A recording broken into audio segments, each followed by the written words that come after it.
So this video is just going to be the comment section from 90 Day Fiancé Season 9, Episode 14.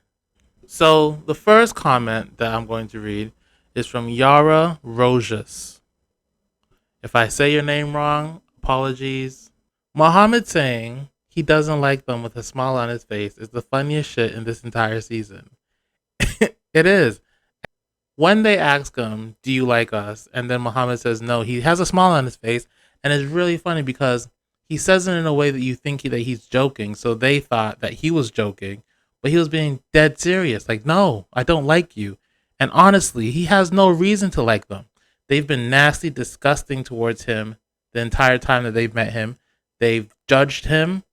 Eve has done a terrible job doing relationship PR for Muhammad with her friends, and he doesn't like them, and they don't deserve to be liked. But Muhammad just saying, "No, I don't." that was mad funny. This comment is from Amy. The story between Miona and that dude is really depressing. You can see the conflict in that dude's head. Jabri, yeah, I don't like Jabri, as I've stated many times.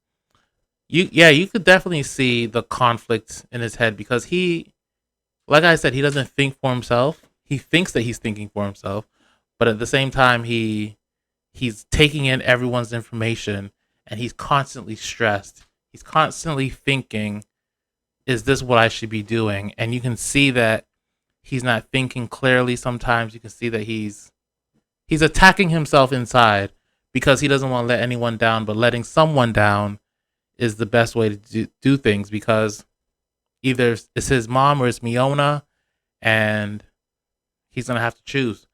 And it's obvious what he chose. Zama. At least Thais has people back home wanting her to come back and not pushing her to get a green card. Very true. Because a lot of these people on this season, and on past seasons, I imagine, they tell their family or friend, just get the green card and figure everything out later. And Thais's people back home don't care. And it's always refreshing when a foreigner comes to America and lets the American know, hey, I can go back home if I want to. You're not going to hold anything over my head. We saw that last season with Yara and Jovi, because Yara hated New Orleans, or wherever Jovi was. I think it was New Orleans, yeah. And she hated it, and she would always tell him, I would go back home in a second if I could. And it's always really nice to hear a foreigner say, I'll go back home and I'll leave everything, and you're not going to hold this green card situation over my head. America's not the best place in the world like some Americans believe. And to see it said on TV by these people is really good to hear. Shout out to the foreigners who don't really care that much for America. They just want their spouse, and they'll have their spouse wherever they are in the world. The next one is from Girl No Name 1. Cara, I am who I am, is just an excuse to not change a walking red flag, that one. Yeah, Cara is a weirdo. She's somebody who I don't think she understands in a relationship that you have to change.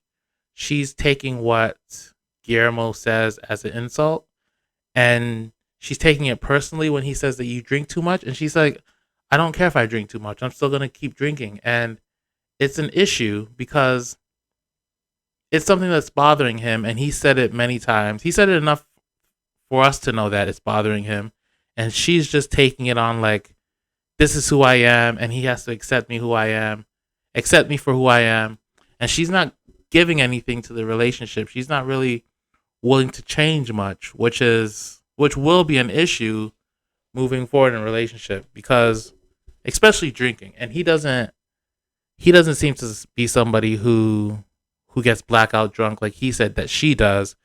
So either she changes that or she doesn't, but it may hurt their relationship. And even her friends say that she can be stubborn at points, and that she likes to dominate relationships. This is a different comment. Mella the Great. Thais doesn't deserve Patrick, to be honest. When she leaves, she will regret it, and I'm fine with that. Maybe, but I don't see what's so good about Patrick so that Thais doesn't deserve him. Patrick has issues. Patrick has issues that he has from his childhood and his past that he needs to fix and work out before getting into a long term relationship. Clarify, maybe you should let us know why Thais doesn't deserve Patrick and what is so good about Patrick that somebody doesn't deserve to have him. Because he seems like a financial abuser, if that's the right term. He seems like somebody who will demean you if he has power over you, and that's not healthy for any type of relationship. But I don't think she'll regret it. I think Thais has a good, stable family structure, and she won't regret leaving him. He's not that good, Patrick. Patrick overshares, like I mentioned in my last video. Patrick overshares with his brother, and Patrick is another one that does terrible relationship PR. Patrick doesn't lift up Thais in the way that he should in a relationship to other people.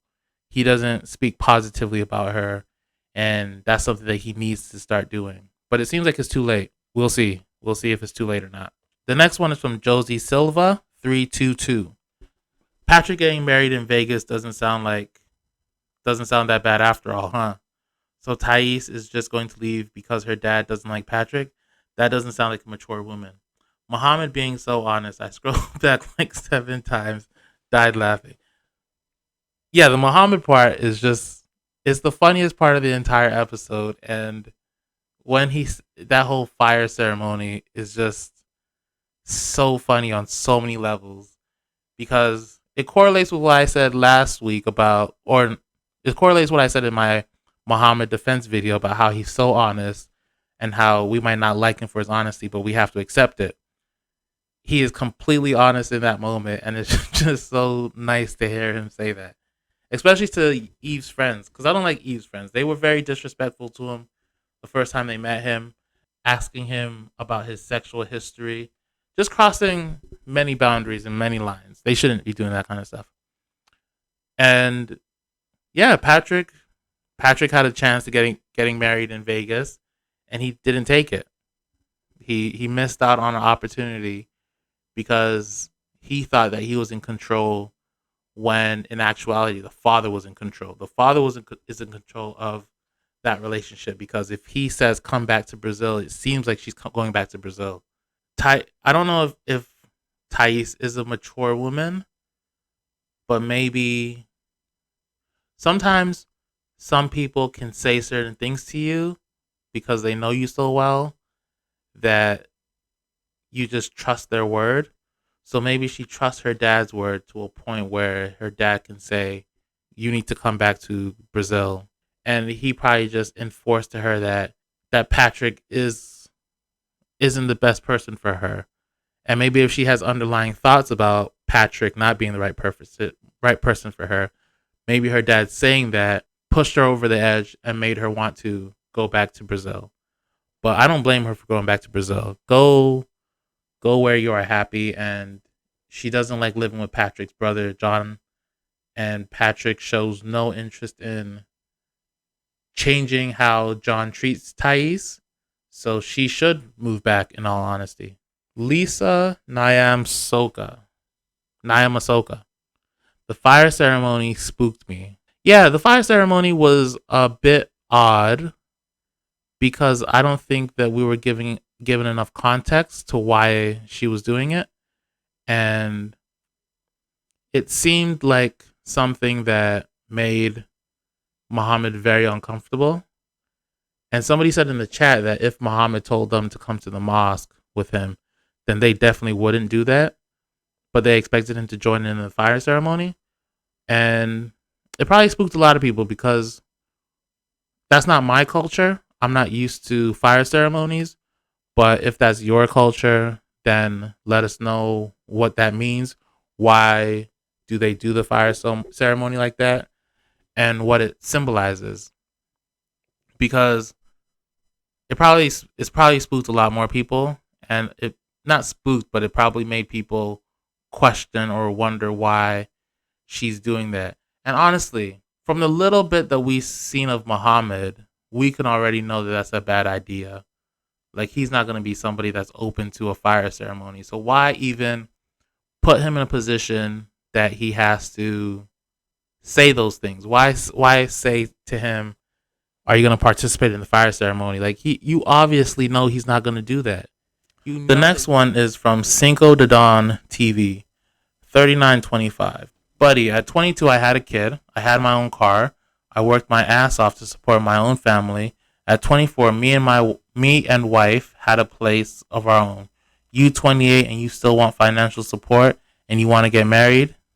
Well, yeah. Just because you do everything early in life doesn't mean that other people should be doing the same thing.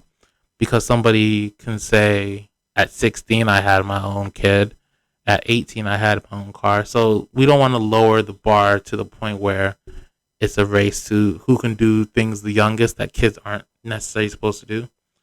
If he feels like he still needs financial support, then that's something that he feels. We can't use our own life experience as a benchmark as to when other people should accomplish things. AB, please don't forget to add subtitles. Thank you. I'll try my best to add subtitles. I'll try to find a website or something that lets me add subtitles. If I can't, I apologize. I understand that sometimes people might not be able to listen or hear the entire video. They might need a quiet environment. So subtitles really help. I will really, really try. And if not, then I'll upload it to the drive, a subtitled version, and I'll link it in the video. But if I can't, then please understand that I really did try to add subtitles. I'm not going to type out subtitles for the hour and a half video, though. That's not something I'm going to do. So those are the comments that I decided to read today. Let me know what you think. Let me know in the comments if you agree or disagree with anybody's comments. But I hope you have a great day, and I hope you have a great week. And I'll see you guys at the premiere on Sunday, July 24th at 6:45 maybe. Maybe it'll be at 7 or maybe it'll be early in the morning. We'll see. Take care and bye.